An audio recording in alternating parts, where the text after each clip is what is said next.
Well, it wasn't the most exciting game, but the Penguins, they continue with their winning ways. A 2-0 shutout of the Ottawa Senators. They take the season series against them. They will not be playing the Ottawa Senators until next season. I have a full game recap coming up for you all right after this drop. There's still a whole lot to get to for this episode.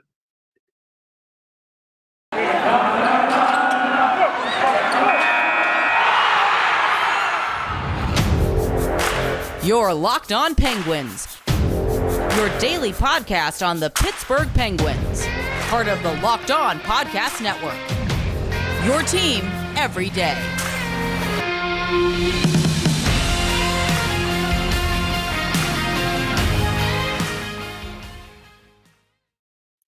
Hello, welcome to this episode of the Locked On Penguins podcast. I am your host, Hunter Hodes. Remember to follow me on Twitter at Hunter Hodes. Also follow the show's Twitter at LO_Penguins. Yes, I am back on my old setup for now. Definitely after I posted last night, I tried to do as much editing as I could, and I was like, yeah, the audio is just, it's not it. But trust me, that setup will be back. I ordered a USB mic, so it's going to look at least, I shouldn't say, definitely more professional, but it's going to look just a lot better. I think it's going to sound better than how it is right now. The mic that I use is my built-in for my Mac. Apple definitely knows what they're doing. But that camera angle I really liked as well. And again, just going to get a new mic, and then I'll test a few things out, and then I should be good to go. There should be no other audio problems. So apologize about that. I had a couple people DM me saying it was, not so good. Again, thank you all so much for doing that. I know I said to do that last episode, but anyways, Penguins, as I said in my intro, 2-0 shutout of the Senators tonight. The only reason I think this game was close was because Matt Murray was awesome, and good for him, man. Excuse me. This is a player that I always will root for. He's definitely, I think, one of the best goaltenders in this franchise's history. Brought them 2 Stanley Cups. Just was a brick wall during those runs as well. I know he fell off a little bit towards the end, and he didn't have his play back there. But I also felt like he was kind of treated like crap by some of the fan base on the way out. There is a weird segment of Penguins fans that just do not like him still because he took Marc-Andre Fleury's job. I don't have time for people like that. They root for the players, not the team. That's just, I understand people can get attached to certain players, but if you're putting one above, the success and greatness of the team over the success and greatness of the team, you got to recheck your priorities. But he was awesome tonight, had basically 40 out of 40 saves on 42 shots. The only one he didn't really save was just the empty netter because of course he was not in the net. But he made a lot of 10 bell saves. And it was like, wow, this is the Matt Murray that I've watched a lot throughout his career. Just, playing a little more aggressive. His glove hand was looking great. His movement was awesome. He stoned, I believe it was Carter on a breakaway. He was looking for his 14th goal of the season after he got his 13th. And, just seeing him go side to side, right to left there was just chef's kiss. I've seen that so many times. So shout out to you, Matt. If you're ever somehow listening to this podcast, great start. And I know most people in this fan base love you and they wish you the best. So he's now 5-1-2 in his last 8 starts. He came into this, again, winning 5 of his last 7 starts. Now, of course, I just said, 5 of his last 8, but it was 5 out of his last 7 before this loss. And he was saving 6 goals above expected. So just a really nice bounce back after, being demoted to the American Hockey League. So I just wanted to start out the show just praising him and shouting him out because, he definitely means a lot, at least to me, just because of, how great he was during those cup runs. And I hope you all feel the same as well. In terms of actual goal scorers, Jeff Carter gets his 13th of the season. No goaltender was going to stop that, though. Great pass from Letang for Carter to shoot. It was almost a one-timer, but he was able to corral it, and then a split second later hit the one-timer.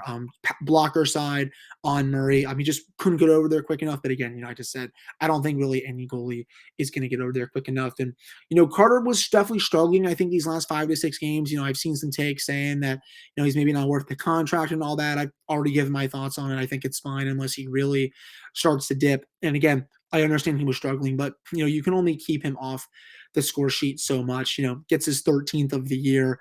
He's been good. He's going to go back to his usual spot on Sunday when Evgeny Malkin returns. He's going to have a couple more practices. He's off COVID protocol. He'll be back in his second line spot. And, that'll have Carter playing his usual minutes. And not that I don't think he can play top 6 minutes. He's done that really well this year when Malkin was out with his knee injury. But, it's still better for him, to get those minutes that are just better suited for him. I guess is my way to say it. So really nice goal there. Overall, though, I guess my biggest takeaway outside of that, this was just a defensive clinic by the Penguins. I checked out natural stat trick throughout. Not the best first period. The Senators had 59% of the scoring of the shot attempts, 63% of the scoring chances. They led in high danger 5-3. After that, though, it was all Penguins. 15-14 shot attempts in the second period for the Penguins, 12-4 in the third period. I mean, Pittsburgh just took it to Ottawa in that third period. That's when they really started, I think, tilt the ice. Overall, the Penguins finished above even in shot attempts for 50.5% of those. Scoring chances wise, it was almost 15. Again, it was just that bad first period, where the Penguins, they only had 37% of the scoring chances. In the last two periods, it was 9-6 for scoring chances wise. But overall, 18-16 in favor of Ottawa. High danger, though. 9 for Ottawa, 5 for Pittsburgh, but only 4 of those high danger chances came in the last 40 minutes. One of those 4 was in the third period. I mean, just lockdown defense there from Pittsburgh. That was honestly, I think, their best defensive performance in at least 2 to 3 weeks. I don't think I can name a performance that comes even close to how good this one is. I know the Seattle one wasn't bad until I think the last few minutes when the Kraken did tie it courtesy of Jared McCann, and then they were kind of on their heels. But, the Red Wings won. Boston in that first period, they were really dreadful. Washington, I didn't really think the defensive play was that good, even though offensively they were dominating them quite a bit.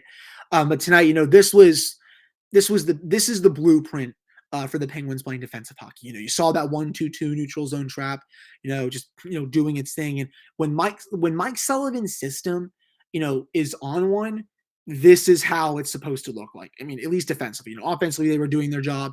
Not bad tonight. Definitely, I think could have been a little bit better, but it's also the dog days of the season, but you're playing a bad team. I'll get to that in a second.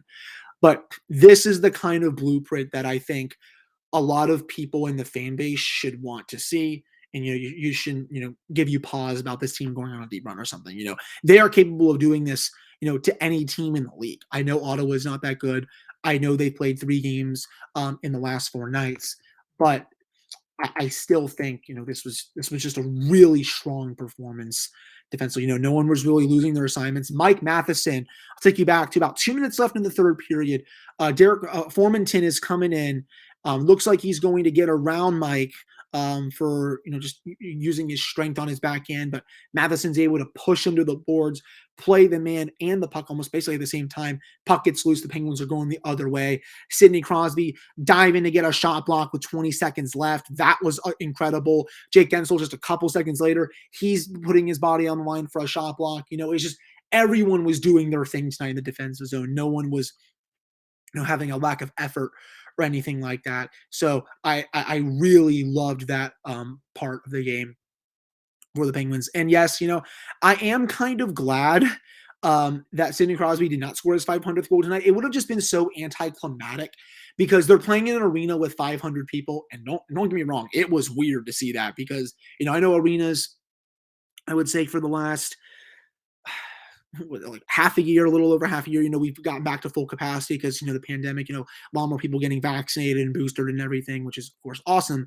But, it feels weird to be back here, right? Especially like up in Ottawa, just with barely seeing any fans there, just takes me back to, 2020 in the bubble and stuff. So I'm glad that, he has a chance to do it maybe, close to a full arena in New Jersey, even though the Devils are bad, but hopefully next Tuesday they play Philadelphia.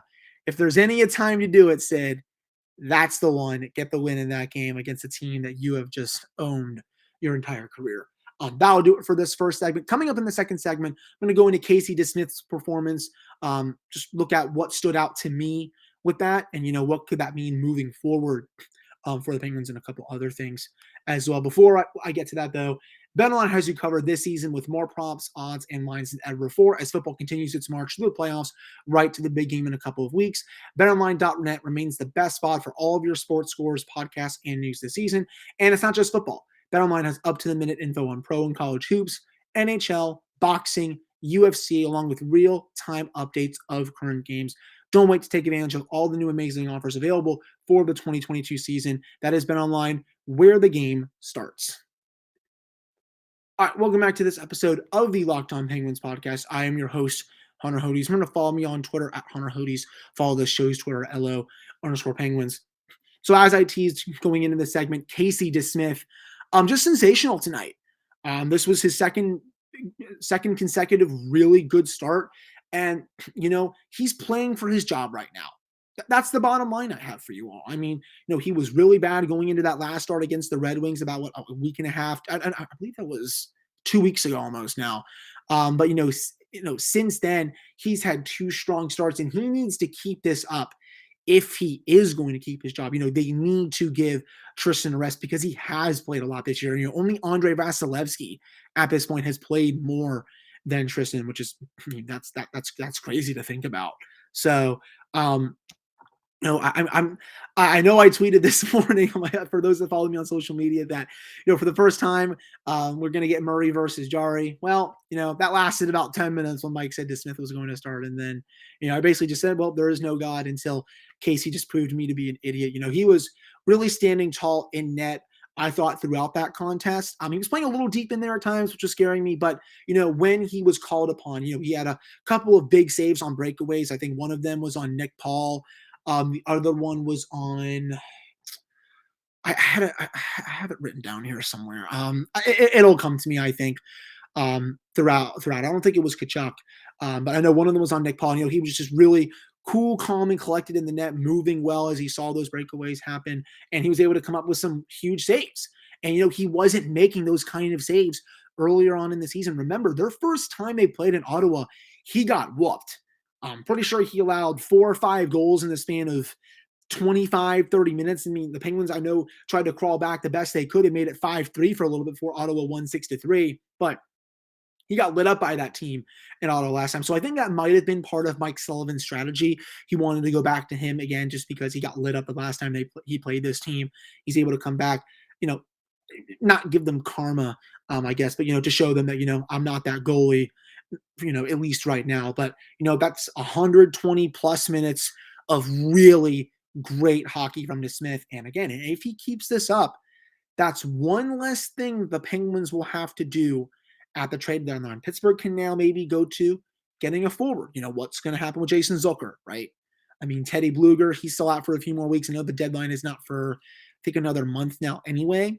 But all of a sudden the Penguins will have options. They'll have a little bit of money to play with. I know they're up against the cap, but if your backup goaltending situation sorts itself out, and if Casey can continue this hot streak, and it's a very small sample size, 2 games, 2 shutouts also in his last 6 starts, but let's see if he can build off this momentum. Do they go after a defenseman? John Marino thought he was. I'll actually get to my thoughts on him in a second.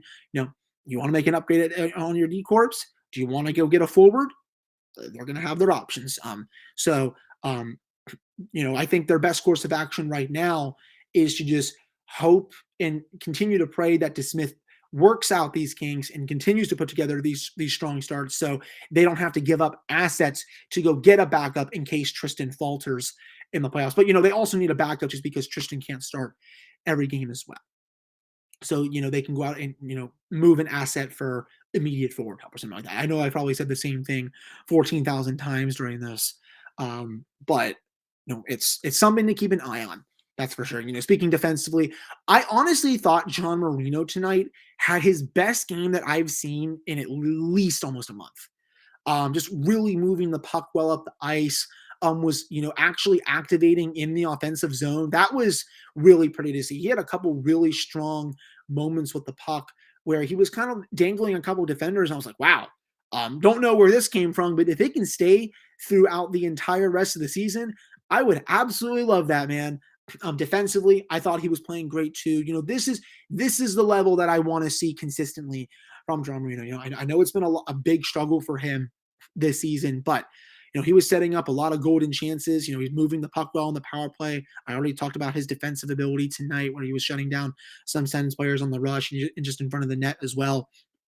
This is the player that we all saw a couple of years ago that took the Penguins by storm, and it was like, wow, this could be the next pretty good Penguins defenseman here moving forward. So I was really impressed with him.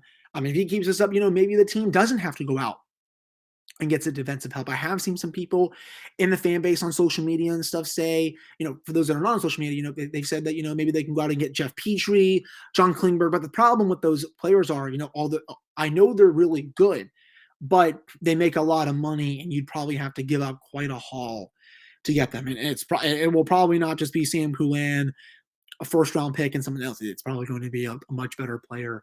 And I know the Penguins are in win now, but I'm not sure Hextall and Burke want to give up that package, especially for a player like Klingberg, because I believe his contract is up after this year. He would just be a pure rental. I think they would probably want players that have term. I think that's their preference. Because remember, they traded for Jeff Carter last year from LA. He still had a year left on his contract before he became a UFA. I mean, that's that right there. I don't really think they're too interested in getting rentals too much. So, and it's an area to keep an eye on. I wouldn't rule out them maybe getting a depth defenseman, but as of right now, John definitely had a really good game tonight as well. The top line was just, whoo, they were all over the ice. I mean, I don't think a lot of people nationally, cover the league are talking about that top line as much. I'm not going to sit here and say that it has as much value as the Bergeron, Pastrnak, Marchand line, because that's probably the best top line in hockey. The Rantanen, Landeskog, McKinnon, I almost screwed that up. The Rantanen, Landeskog, McKinnon line is also one of the best in hockey, but right after those two, it's probably Gensel, Crosby, Rust. They have the underlying numbers to prove it this year. If I can go on to Money Puck and check this out here real quick. I love that they have the lines feature. You scroll down a little bit. Well, they had the Gensel, Crosby, Rodriguez, but yeah, here it is. Gensel, Crosby, Rust, 55.1%.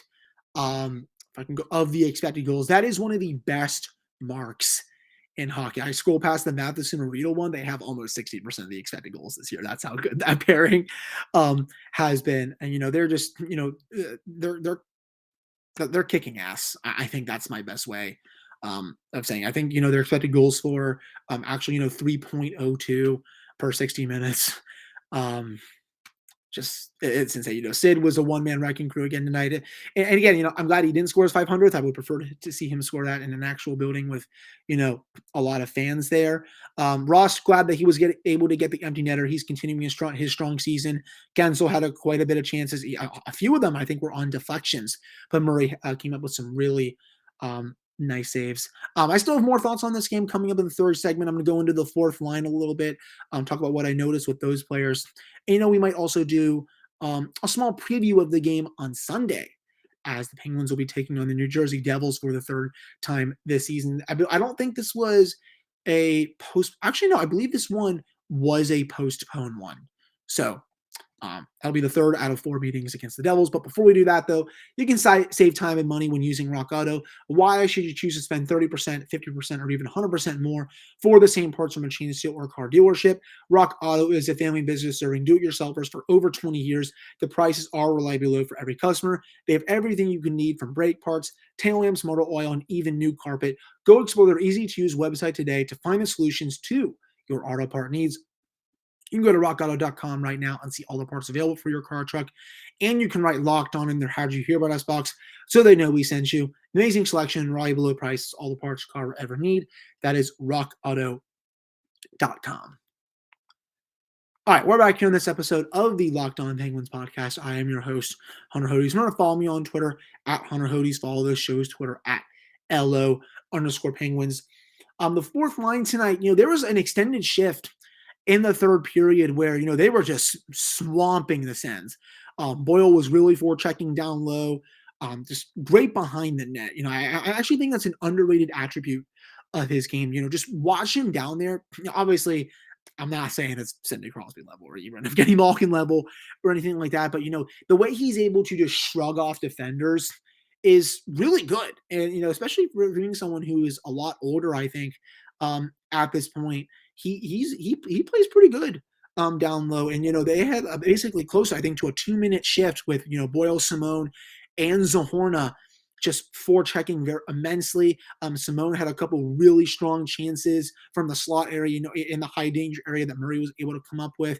They were able to work it from low to high multiple times, which is a really strong shift from that fourth line. And I know they didn't have a shift that was similar to that throughout the rest of the game, but they were still playing well enough that that Mike Sullivan was trusting them in a late game situation when you're only up one goal. I just thought, sometimes it's the little things that I like to notice with this team. And I wanted to shout out the fourth line to start this third segment because, they've been pretty freaking, they had a really strong game, I thought, tonight. And, obviously I think, one of these players is probably going to be stretched coming on Sunday. Evgeny Malkin is going to be back. He's going to practice with the team over these next couple of days. But, I really liked what I saw tonight, from those players. I would guess it's Zahorna, but I'm not sure on that. We'll have to see what Mike Sullivan decides to do. Small little preview though for New Jersey moving forward. They have 50.5% of the expected goals right now, 43.2% of the actual goals, 41% of the shot attempts, minus 29 goal differential. Their goaltending has definitely not been good this year. They only have an 896 overall save percentage. That's one of the worst marks in the league. Mackenzie Blackwood's been in and out of the lineup. Bernier's been banged up a lot this year as well. They've also been going through a lot of injuries. Heischer was banged up for a time. But this is always a team that loves to give the Penguins fits. That's the thing here. I mean, they've been doing that these last, few seasons. And for whatever reason, even though the Devils have stunk, they play the Penguins like it's their Stanley Cup final. I don't know what it is that brings out the best in them when they play Pittsburgh, but those games are always tough. Especially in New York. I wouldn't call that place the Penguins' House of Horrors. I think that's mainly been Boston throughout the last decade, though I know they've won 2 in a row up at TD Garden. But, very rarely do they play well in Newark. A lot of more times they come out with wins, but they're not super good wins, I guess is what I'm trying to say. That's going to be an afternoon start on Super Bowl Sunday, 1:30 p.m. Eastern time. So excited to watch that. This is, we're in the dog days of the season right now. I was thinking about this. I was going to tweet it. I figured I would just share this with you all here. This game tonight against Ottawa was the perfect summary of, the dog days of the season, playing a bad team on the road, and, you're barely up a goal or two because the game was boring. Let's just say that. I know a lot of times, you're not going to get a team's best effort when you play a bad team in mid-February when you basically have a playoff spot locked up. The way they're going right now, it would have to be a monumental collapse or just, 15,000 injuries. Well, knock on wood, because the Penguins, we all know their history with injuries. But it would just have to be a monumental collapse, I think, for this team to miss the playoffs. But I think that will do it for this episode of the Locked On Penguins podcast. I always appreciate all of you listening to this one. I think the audio for this is going to be much better. And again, probably another episode or two, maybe 3, before I have the brand new setup moving forward on my PCM and have the brand new professional mic as well. So the audio is not going to be muffled, echoey like it was on Wednesday. So again, thank you all so much for listening to this one, and I'll be back on Friday for another episode covering this team. I'll talk to you all then.